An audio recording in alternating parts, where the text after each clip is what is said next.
Hello everyone and welcome back to Flo's Corner. So in this video, I'm going to be discussing the words and terminologies that you're going to hear a lot in your phlebotomy career. So please stay tuned.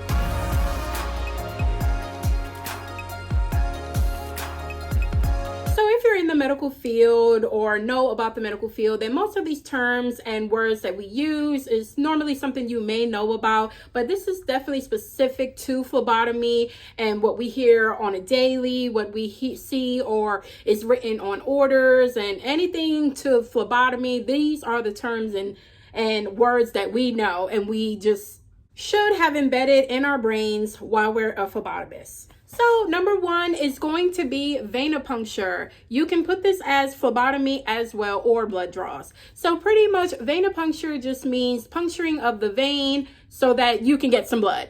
I love how venipuncture, the word actually has what it really means, which is vena, kind of like vein, and puncture, puncturing the vein. You know, it's pretty simple, honestly, when you think of the word venipuncture. But venipuncture technically is just an intravenous. Intravenous just means that it's inside of the inside of the vein, which is going to be the needle puncturing the vein for collecting blood draws. I always like to word all three of them together. Pretty much they're all just a simple procedure. So you can say venipuncture / phlebotomy / blood draw. They all pretty much mean the same thing in the phlebotomy world. Next up is going to be capillary puncture. So capillaries are literally just those small little blood vessels that we have a little bit over some parts of our body. So when phlebotomy, capillary punctures normally is like the finger sticks, like what you would do like to check for glucose, you know, little things like that, or heel sticks if we are doing our neonates and our infants. The little areas on the bottom of the heel is considered capillaries, where you're just pretty much just collecting a small amount of blood without going into the skin deeply, like an actual blood draw. Like I explained in many of my videos, that is something that you may come across in your phlebotomy career if you're dealing with neonates and infants, if you're going to be doing the heel sticks, or if you're going to be doing glucose testing and things of that nature. You're going to see the word capillary punctures or capillary sticks or anything like that many of times, or they may be called finger sticks or heel sticks, either or, but that's the whole capillary category.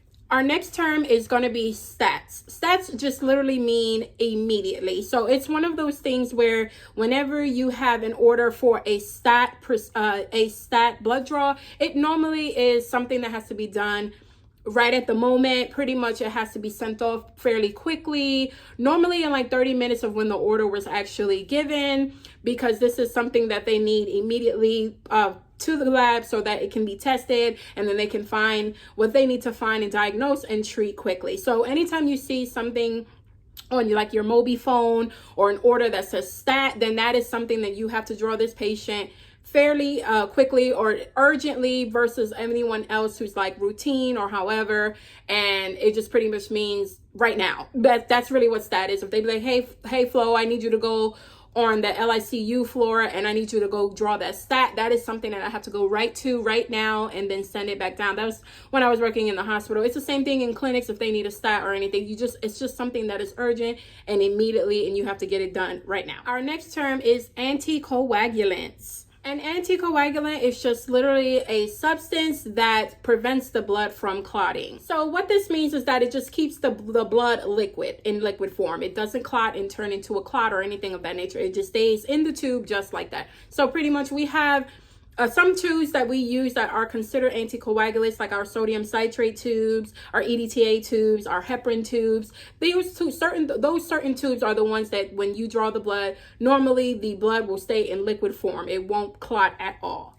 I think it's very good to actually know what the anticoagulant tubes are and what the coagulant tubes are, because I feel like it helps you in your phlebotomy journey when trying to understand what tubes are which, and you know, kind of get familiar with the colors of the tube and what they are, what additives they have inside of them.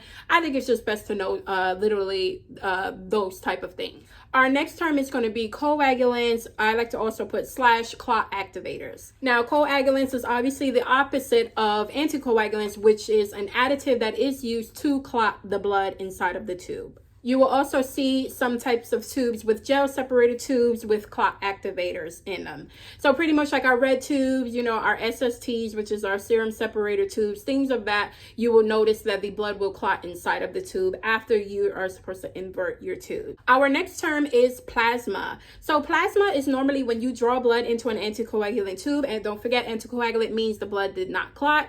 When you spin that in the centrifuge, it's going to turn into plasma. Our next term is serum.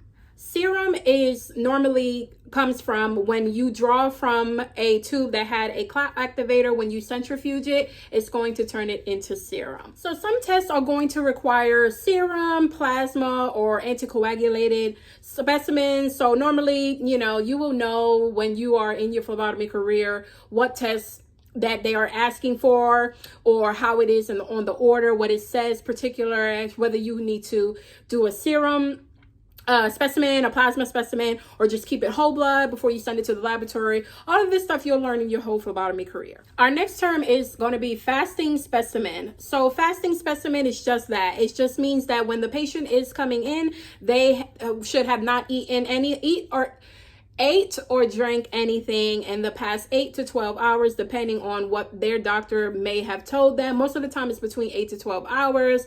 The only thing that is normally okay is water. So a fasting specimen is normally like the cholesterol specimens, or maybe like glucose, things of that nature. It's good to know what a fasting specimen is, because every patient that I see every day, I always ask them, have you had anything to eat or drink today, or are you fasting? And it's also good to look at the order, because if I know that you're coming in for a glucose test and I ask you, have you had anything to eat or drink today, and they say yes, I'm like, well, I literally cannot really perform this because it's for a glucose, which is supposed to be a fasting specimen. So this is just a big thing where you just have to go back to, like, if anything, you call your supervisor or anything and you'll say, hey, you know, I have someone who is supposed to be a fasting specimen. They told me that they ate today, and you know, now what? And your supervisor most of the time will be like, okay, well, they have to be sent home to come back in the 8 to 12 hours or however without eating anything. And you know, however, or we may call the provider and let them know that you had, you know, your patient come here and now they ate something in between the hours of that they're not supposed to, so it's not going to give an accurate reading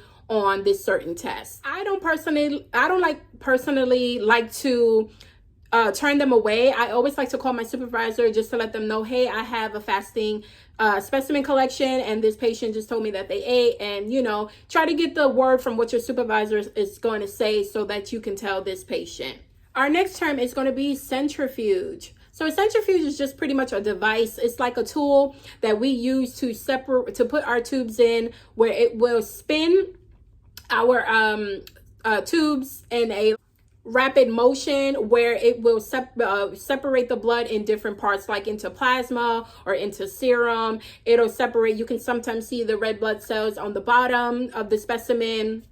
It's a tube that uses like a gel separator clot activator in it and things of that nature. That's pretty much what a centrifuge is. And also, just when it comes to centrifuge in the phlebotomy world, we use things like spin or spun, things of that nature, or this tube was unspun, things of that nature. When you hear spun or spin, it's dealing with the whole centrifuge thing. Our next term is aseptic technique. Aseptic technique is just pretty much just trying to have a cleanly environment that you're getting ready for your blood draw. So that means obviously, you know, washing your hands, making sure that you have on a new pair of gloves, you know, making sure that your needles and tubes and everything is sterilized. Things of that nature is pretty much what aseptic technique, because this is all for infection control, to make sure that we don't do anything that can cause infections to us, to our patients, to anyone. I have many of videos, like one of them, which is the do's and don'ts of phlebotomy, you know, which is pretty much teaching and telling like how to, not really, I don't want to say how to do the aseptic technique, but like saying about like needles are not supposed to be reused even on the same patient. You don't go from one arm to the next arm using the same needle, using the same gloves, you know, things of that nature. You're not going to handle different specimens using one pair of gloves. This is all part of the aseptic technique, but I'll definitely link that down in the description box so you can give that a check. Give that a look. Our next term is going to be blown veins. Definitely give that video a like. I definitely go into what can go wrong in blood draws and stuff, I'll put that in the description box below as well. But blown veins, what is a blown vein? A blown vein is just pretty much a needle puncture that ruptured the vein. So it may cause swelling. You may see like the needle insertion site is starting to puff up.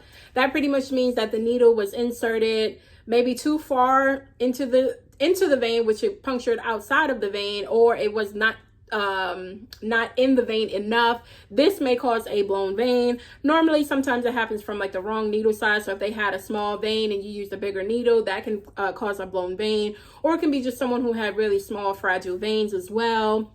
Things like this can give someone a blown vein. And normally with a blown vein, it will stop the flow of blood going to inside of the tube. So normally when you have a blown vein, you're just going to have to restart over, bandage them up, and go to another site. Just some words of encouragement. Blown veins happen a lot, or maybe a little bit. Anyways, we're all phlebotomists. It has happened in our career some way or another. It may continue to happen, not on a continuous basis, but it may happen. So never feel down on yourself because you're drawing a patient and you had a blown vein and you got to draw them somewhere else. It's perfectly okay. It does happen. Just, you know, do your phlebotomy duties, you know, being very empathetic and, you know, apologizing and just, you know, going and just doing all the techniques that you're supposed to do when it comes to it. But I just wanted to say, don't get down on yourself if you've noticed that you've blown a vein once or twice or 3 times or 4 times or however in your phlebotomy career. It's okay.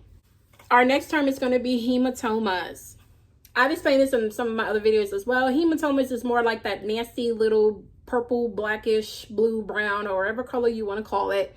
That looks like a kind of like a big bruise on the arm when it comes to blood draws. Hematomas can happen anywhere on the body, but this is, you know, phlebotomy video, so I'm going to say where it's going to happen in phlebotomy world. So it's pretty much like you punctured the vein and it went to the back, like outside of the vein. And then the pool of blood kind of just came on out. And then it makes that nasty, uglyish, bluish, brown, whatever color you want to call it, on the arm. That is what's considered a hematoma. Sometimes they may be painful. It does give a little bit of swelling. It's not too detrimental unless, like, you know, a couple of days went by and like you don't have any feeling in your hands or your arms or anything of that nature.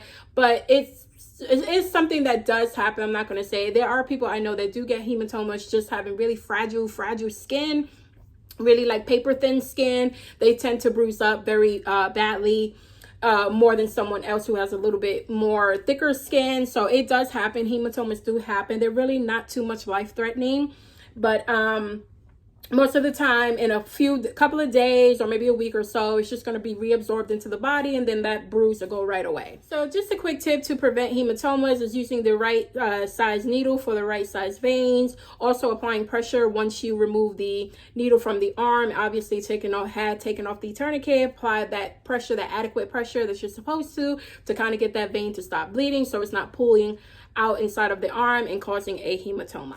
And our next term is hemolysis. So hemolysis is pretty much red blood cells that break apart. Sometimes this will definitely cause inaccurate test results, which is not good, which means the person may become a redraw if there's hemolysis of the specimen.